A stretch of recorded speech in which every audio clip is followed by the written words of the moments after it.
Ну что, дорогие друзья, вот и настала пора мне отправляться в очередное увлекательное путешествие. Куда? Сейчас узнаете. Во время одной из своих вылазок на природу я познакомился с одним человеком по имени Саша Стоянович. Он также любит выбираться на природу и, помимо всего прочего, исследует водопады Сербии, Балкан и пишет книгу о них. И с тех пор мы, обменявшись контактами, периодически выбираемся в поисках новых водопадов на балканских просторах.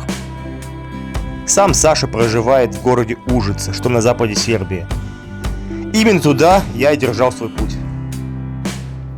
И вот, дорогие друзья, я прибыл в город Ужице и стою на берегу реки Тетени. Скоро мы встретимся с Сашей и оттуда двинем в путь. А вот так посмотрите, как примерно выглядит город Ужице. Чтоб вы понимали, так сказать. И вот мы в пути и направляемся в сторону парка природы Голия, который назван в честь одноименной горной вершины. Он находится юго-восточнее города Ужице. И туда, собственно говоря, мы и движемся в поисках новых, неизвестных, не отмеченных на карте водопадов, дабы самим их лицезреть и вам, дорогие мои зрители, подписчики, ценители моего творчества, показать. А пока давайте полюбуемся провинциальными сербскими пейзажами. Вот такая вот красивая природа, покрытые лесами горные вершины, холмы. Красота! Просто услада для глаз. Ну, для моих уж точно. За вас говорить не буду.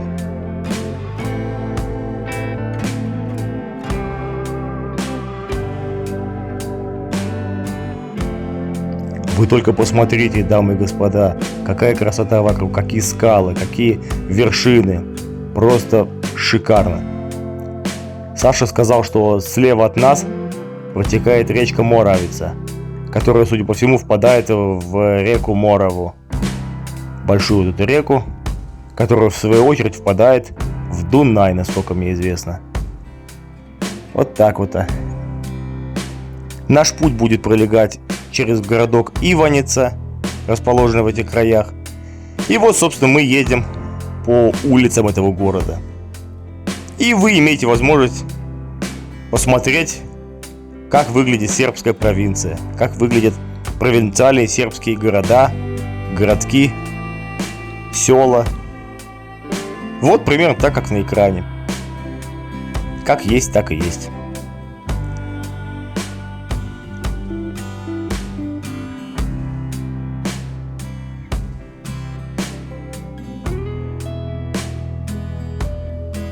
Что-то погода преподнесла нам крайне неприятный сюрприз в виде грозы и дождей, довольно-таки обильных.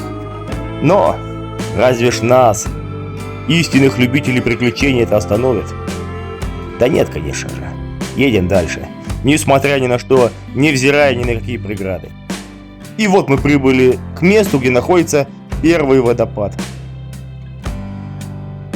По этой тропинке сейчас мы спустимся прямо к водопаду. Координаты водопада, если что, я оставлю в описании.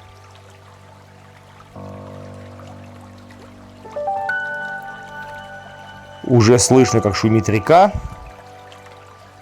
И скоро я, а и вы заодно со мной, будем иметь возможность лицезреть водопад.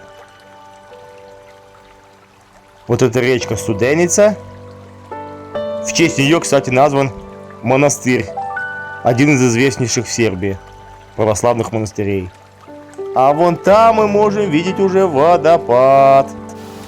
И не только видеть, но и слышать, как шумит река и как шумит сам водопад. Вот-вот, дамы и господа, вы уже можете его лицезреть. Но мы, разумеется, подойдем и ближе. Добраться до водопада нетрудно. Достаточно свернуть с тропы, пройти через небольшие заросли, спуститься вниз по каменистой тропе и вуаля! Собственно, он перед вами. Водопад. Какой красивый, как бьется вода, прям ощущается прям сила и мощь водной стихии. Эх, красота, дамы и господа, красота. Какое удовольствие слушать шум воды. Эх, просто насладитесь моментом, так же как я насладился им во время прогулки.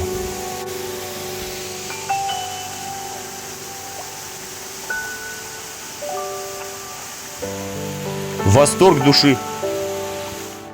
Если бы мы не были ограничены по времени, плюс если бы была более теплая и сухая погода, я бы с превеликим удовольствием искупался бы под этим водопадом. Но, увы. Увы. А мы тем временем движемся дальше. Наша следующая цель – Кральский водопад. Он находится чуть подальше от монастыря Студеница.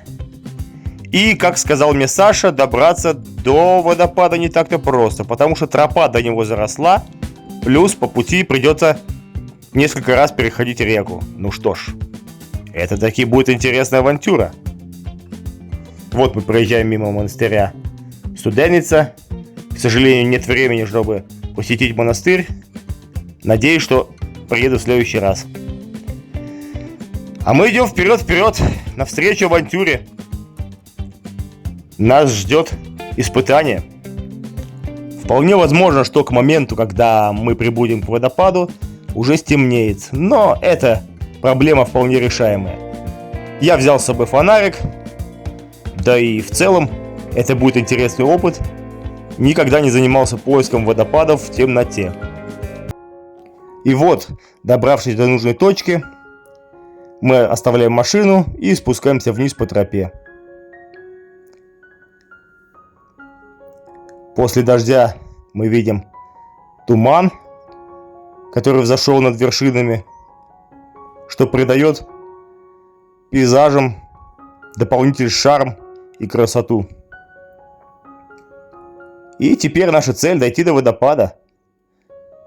Уже потихоньку начинает смеркаться, но это нас однозначно не остановит.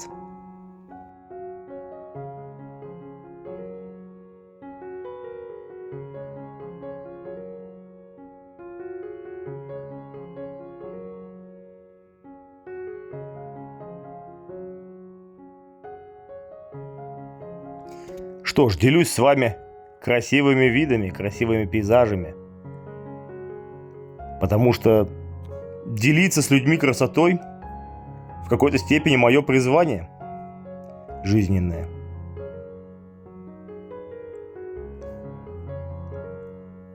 А мы спускаемся все ниже и ниже.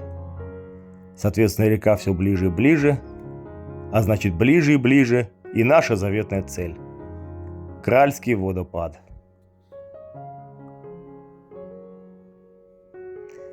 Скоро придется переходить реку. И, собственно, вот я ее перехожу. Аккуратненько, не спеша, без лишней суеты. И вот, пройдя, как говорится, через тернии, мы добрались до водопада. Уже смерклось. Но камера позволяет, насколько это возможно, увидеть водопад. Результат однозначно стоил наших усилий. Мы не зря пробирались через заросли, колючки, переходили реку. Это однозначно того стоило. Дамы и господа, однозначно. Полюбуйтесь и вы водопадом. Да.